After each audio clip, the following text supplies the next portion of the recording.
வைகுண்ட ஏகாதேசி விரதம் 2025 29/12/2025 தசமி இரவிலிருந்து விரதம் ஆரம்பம்.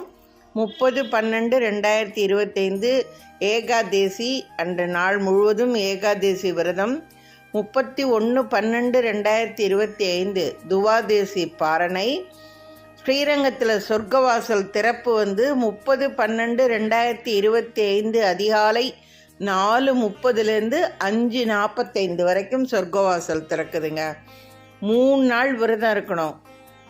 விரதம் கடைபிடிக்கிறவங்க 31/12/2025 துவாதேசி பாரணை அன்னைக்கு பெருமாளுக்கு படையெல்லாம் படைத்து தூப தீப ஆராதனையெல்லாம் காமிச்சு அவருக்கு அன்னம் பாலித்து நீங்களும் அன்னைக்கு அன்னம் சாப்பிட்டு உங்கள் விரதத்தை நீங்கள் முடிக்கலாங்க.